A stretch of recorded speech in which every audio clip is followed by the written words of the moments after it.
say we're here next to Brian. It's Brian and I don't already spend enough time together. I had to. He's like, I saw you. Yes, Do something and then. Good. I feel a little bit rested. Really. A little bit rested. I went to bed at 11:30 last night. Yeah. I did for some reason sleep longer yesterday before financial services opened back.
Subcommittee on Commerce, Justice, Science, and Related Agencies will come to order.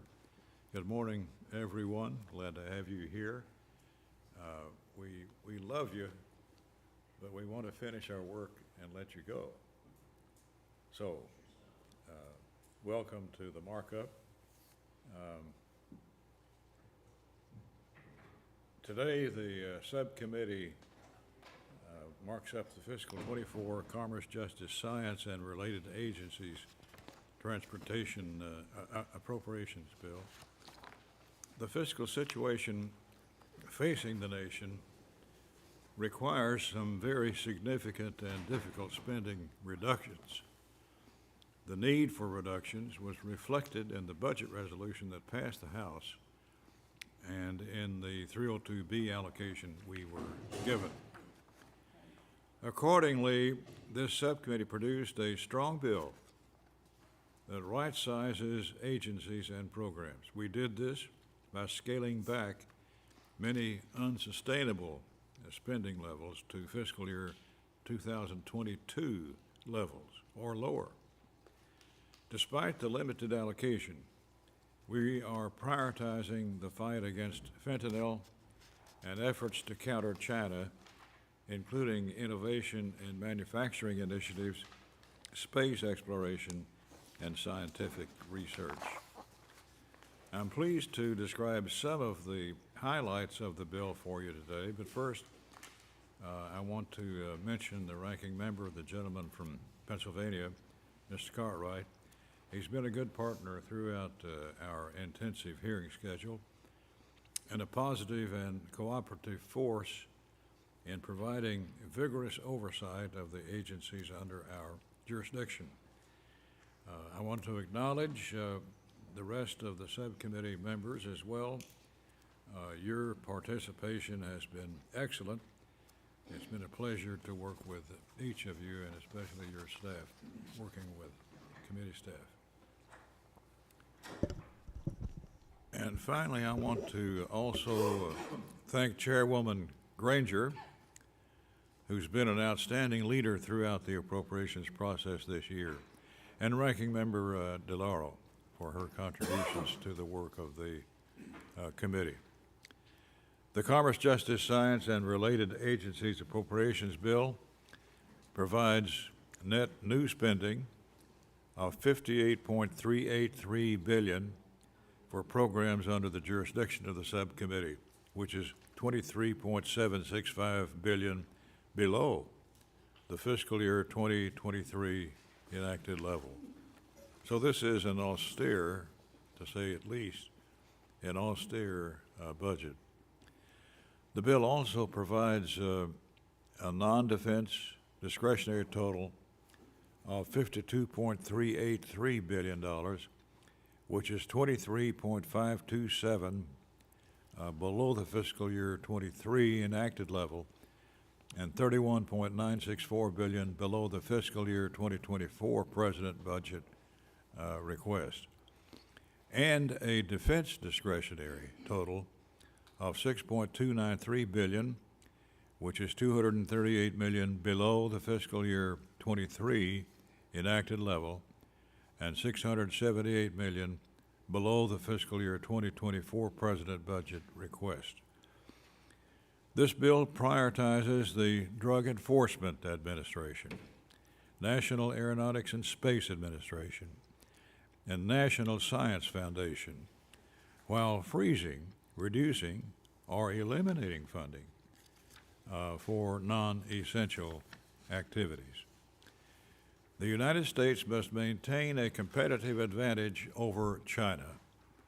This bill reverses the Justice Department's unwise decision to end its China initiative, and it takes other important steps to counter China, including by fully funding the administration's request for deep space exploration, bolstering the Directorate for Technology, Innovation, and Partnerships at the National Science Foundation, and increasing resources to counter China's efforts to steal U.S. technology and research.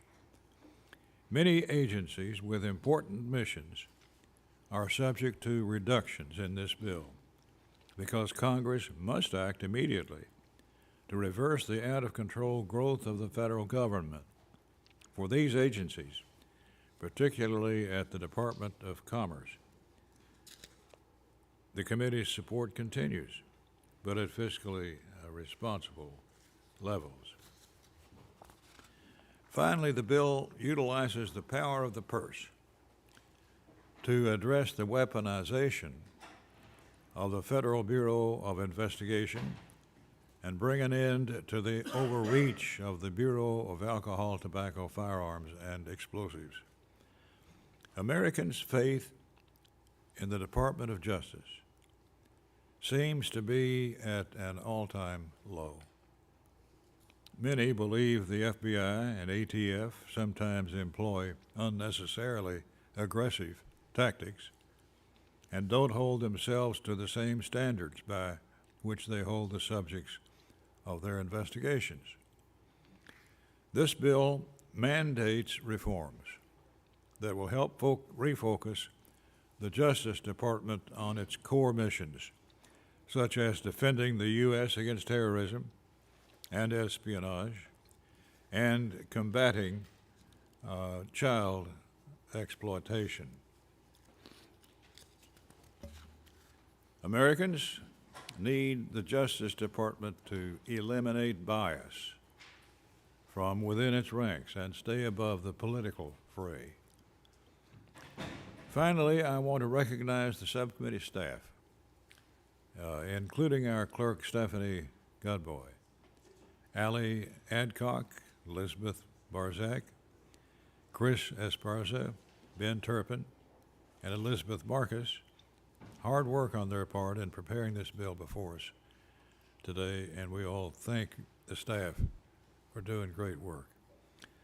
I also want to recognize the clerk for the minority staff, Bob Bonner, as well as Faye Cobb, Nora Fay, and Shannon McCulley for their efforts on behalf of this subcommittee. Let me now yield to Ranking Member Cartwright for his remarks, then I'll yield to the chairwoman, if she is here, Ms. Granger, and then to the Ranking Member, Ms. DeLauro, if they would like to make remarks. I now recognize the Ranking Member of the Subcommittee, Mr. Cartwright, for any opening remarks. And I thank you, Mr. Chairman. I want to begin by expressing my heartfelt thanks to Chairman Hal Rogers for his friendship and for all of his hard work this year as chair of this subcommittee, including the many hearings the subcommittee held and early on, and smart hearings, bringing in IGs to find out where the problem areas are. Regretfully, I do have to oppose this appropriations bill that is before us today, and I'll tell you why. The simple fact is this bill does defund law enforcement and takes funding away from programs that create good jobs, all while making it easier for billionaires and corporations to cheat on taxes. We talked about this yesterday. Failing to ensure the safety and economic prosperity of the American people. This bill cuts federal law enforcement and would greatly reduce the number of FBI special agents and analysts, outstanding, loyal public servants who help keep us all safe by preventing and investigating everything from human and narcotic trafficking to public corruption, kidnappings, other violent crimes, cyber crimes, domestic and international terrorism, civil rights violations, weapons of mass destruction, and a lot more. The FBI's work to catch criminals would be damaged and the safety of American families compromised as a result of this bill if it goes through. This bill also cuts funding for the Justice Department's National Security Division, and it sharply reduces the number of ATF agents working to fight the scourge of gun violence and firearms trafficking, while adding several policy riders that'll make it easier for dangerous firearms to end up in the wrong hands. The bill would also significantly reduce the number of U.S. Marshals and federal prosecutors, which would greatly impair our country's ability to prosecute dangerous criminals. We don't just have to catch the bad guys, we need to put them away, too. Furthermore, we've heard from local law enforcement that burn justice assistance grants provide a critical source of funding for their agencies, but this bill reduces funds for this resource. It also cuts or eliminates numerous other justice grant programs aimed at protecting children, serving victims of crime, and improving public safety. All of this is going the wrong direction. On top of that, this bill would further embolden high-income tax cheats by removing $22 billion in funding from IRS enforcement and operations support. I'd also point out that the Nonpartisan Congressional Budget Office estimates that this cut will result in at least $44 billion in lost tax revenue that is legally owed to this country.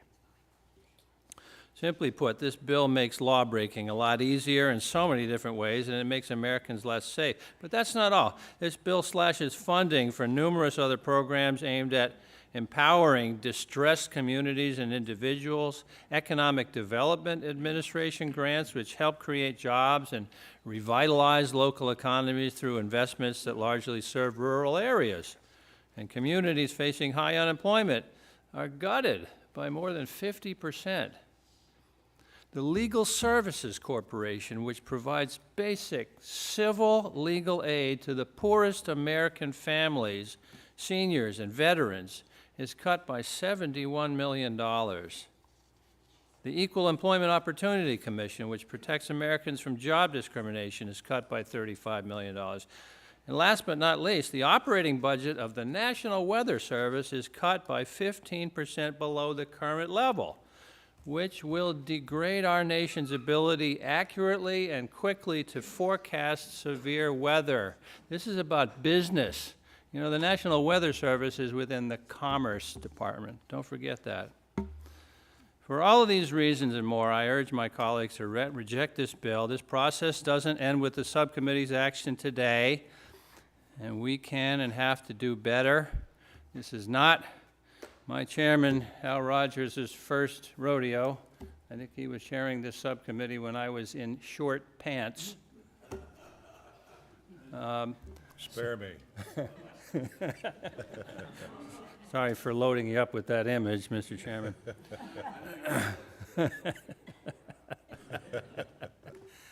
But I see today as just the start of the process. Let's work together and make this bill stronger through the process.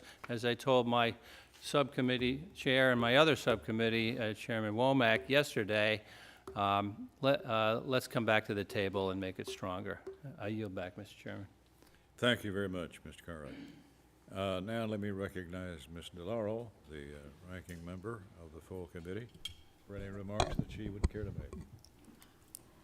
Thank you very much, Chairman Rogers, and thank you, it's chair here, but overall of having chaired the Appropriations Committee, and always a pleasure to, to work with you. And thank you for your commitment. I will always remember, and we continue to remember your efforts on dealing with one of the most serious problems that we have in this country, and that is opioid and substance use. And so you have really been a champion in that area, so we're grateful. And to you, Ranking Member Cartwright, thank you for your work on the subcommittee. The majority staff, minority staff, you always never cease to amaze us in the great work that you do. And on the minority side, I want to say a thank you to Bob Bonner, Faye Cobb, Nora Fay, and Shannon McCulley for all of your hard work. The majority's 2024 Commerce, Justice, Science bill, in my view, abandons our most vulnerable populations while conducting a shell game to hide atrocious cuts to programs that protect families and build communities. With an allocation $23.8 billion below 2023, the majority has opted to defund law enforcement, science, and rural development, all while opening the door for the wealthiest individuals and corporations to shortchange the American people on their tax bill.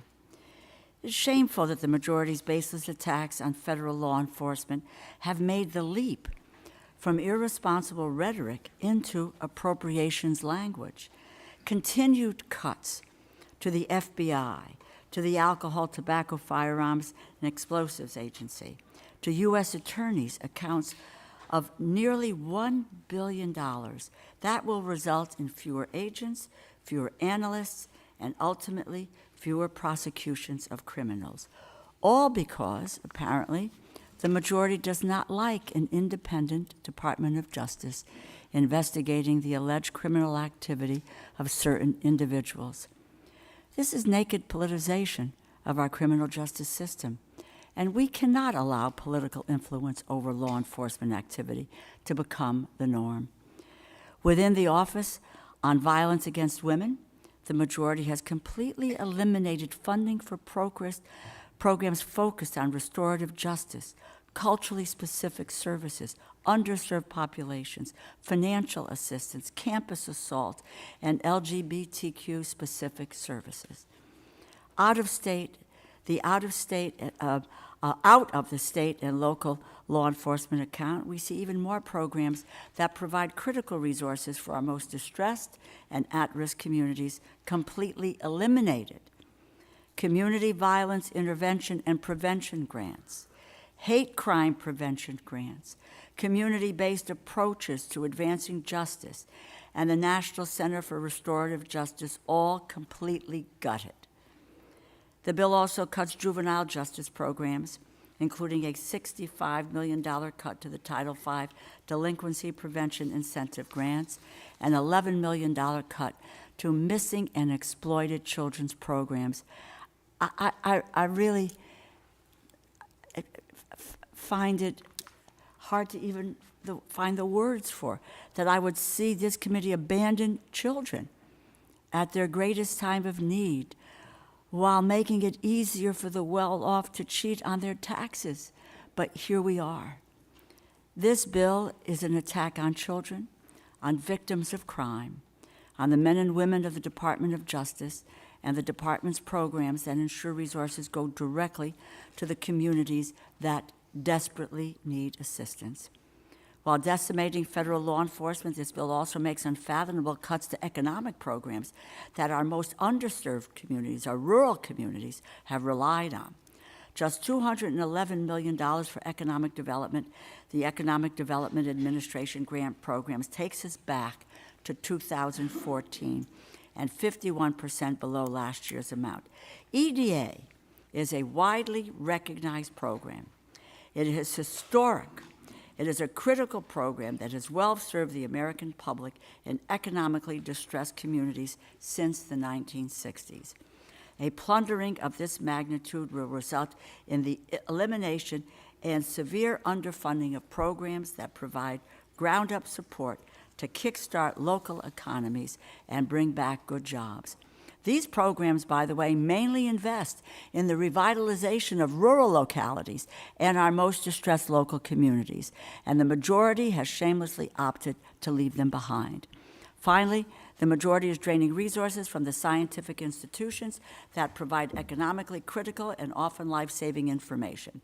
Nearly $1 billion is cut from NOAA, while more than $400 million is cut from the NASA science account, and nearly $250 million is cut from the National Science Foundation STEM education account.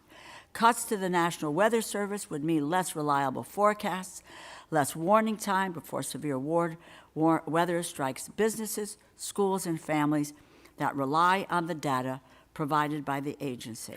And of course, the majority has cut climate research as well, which means we will be even more unprepared when severe weather strikes. This bill cuts $22 billion from the IRS to protect tax cheats. It defunds federal law enforcement. It makes us less safe and leaves our children and our rural communities behind. For these reasons, I must vote against this bill, and I urge my colleagues to do the same. Thank you, and I yield back. Do any other members wish to make opening remarks? Do any members wish to offer an amendment to the bill? Mr. Chairman. Sorry, Mr. Trone, John. I'd like to be recognized. I appreciate it. This bill, as was said, was essentially a wish list of extreme Republican priorities and has no chance of actually becoming law. The debt ceiling signed last year. We agreed on a budget framework for '23, yet here we're back at '22, slashing funds by 29%. But what I really want to talk to my Republican colleagues is about clean slate laws. We've got folks that are in prison, and they're coming out of prison, and if we can get them a job, everybody on the Republican side, Business Roundtable, American Conservative Union, all the Republican groups support clean slate laws, helping folks get a job. Every time you get 100 folks coming out of prison a job, we save $5 million toward the deficit. $5 million every 100 people. So this bill eliminates, it makes it harder for the folks, states to do clean slate laws. We've been supporting that forever. We all should support that. We have a second chance caucus, 20 Republicans, 20 Democrats, led by John Rutherford, led by Kelly Armstrong on the Republican side, myself and Lisa Blunt on the Democrat side. We unanimously support clean slate laws. They make sense. Why shouldn't we get these folks a job and get them off the public payroll and give them a chance to pay taxes instead? So I would ask you to reconsider that when we get to the full committee. As we think about an amendment, why not give folks a second chance? Don't we all deserve a second chance? And why not save $5 million every 100 folks we get a second that get a job? Because a job is going to stop them from reincarcerating, cuts our recidivism rate. If they have a job, recidivism's 8%. If they don't have a job, it's 75% in 5 years. It's pretty simple. If they get a job, we have a safer. Do you want a safer community? Of course we do. We all want that. So we get a safer community, we save money, so let's support clean slate laws. And I'd ask you to rethink that one when we get back to the full committee. I'd like to yield back. Gentleman yields back. Nice. Are there members who wish to offer an amendment to the bill? Hearing none, let me recognize Mr. Adderholt for the purpose of making a motion. Thank you, Mr. Chairman. I move the bill be forwardly reported to the full committee. Those in favor say aye. Aye. Those opposed say no. No. The ayes have it. The motion is agreed to. I ask unanimous consent that staff be permitted to make technical and conforming changes to the bill and the report. Without objection, so ordered. I also would like to remind members to leave copies of the bill in the room, if you don't mind. Copies of the bill and report with the technical and conforming changes will be delivered to all full committee members no later than 3 business days before full committee. Thank you very much for your work, all of you, on this bill, and your willing cooperation as we've moved along. The committee now stands adjourned. Thank you, Mr. Chairman. Thank you. Thank you. Yeah. Comments, Kelly, this week? Thank you, Mr. Chairman. Thank you very much. That's what I understand. I talked to my guys today. Heard anything they called about me? No. Are you good? And I'm good. I got a Pakistan recently. I'm good. Thank you, babe. Driving me nuts. Yeah, let me just see if there's, 10:30. So if we do a 10:30 call with him in 5 minutes, and I think we just gotta tell him that you can't put it, he's gonna tell us to put an amendment in. If you put an amendment in, we lose the vote, then we're on the record losing Maglev's support. I don't think it makes any, I mean,